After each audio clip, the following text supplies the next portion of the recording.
We're finally doing it.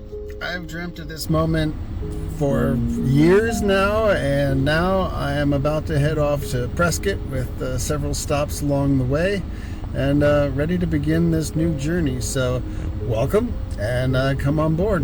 Are we ready? Let's go.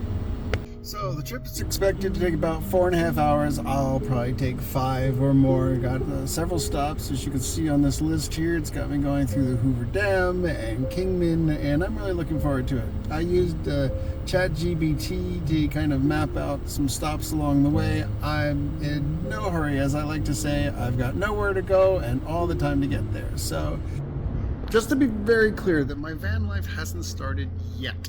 This is just really the winding down of the last chapter. So I've rented this cute little Nissan Sentra and taking it off to Prescott, where I will eventually pick up the van. So anyway, made my first stop, so check this out.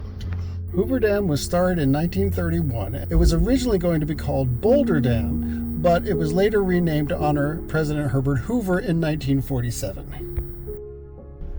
Stop number 2 was Kingman, Arizona. It's a great little town that I really kind of did just a little bit of a pit stop, looked at the general store, and kind of headed out since got to make some more progress as we go along. But I'll see it on the flip side.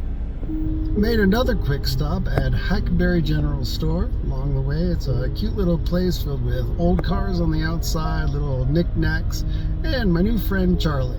I didn't wake him up. I found a truck stop, and I think it was mostly for trucks, so I don't think I'm going to be able to stay there. Just a quick stop in to finish the day, but I decided I was just going to sit out here by a bunch of picnic tables and just enjoy the moment. And so it was really nice little relaxing time. A little noisy, but I really enjoy it.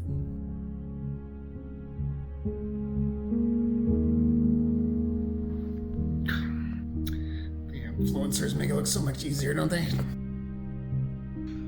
Well, anyway, so I'm finally here in Prescott after a 5.5 hour journey. You know, I took my time, made a lot of stops, as you saw, and so, you know, I'm excited to be here. And to be honest, a little scared, because, you know, I'm going forth boldly into the great unknown. But if you really think about it, you know, all of us really don't know what tomorrow brings. So, you know, I'm leaning into life. This is the prize for letting go. So I'm ready to begin the new adventure. The end of one chapter and the beginning of a new one. So I hope you'll come along with me onto this brand new journey, because we never really know, do we? So I look forward to going forth boldly with you.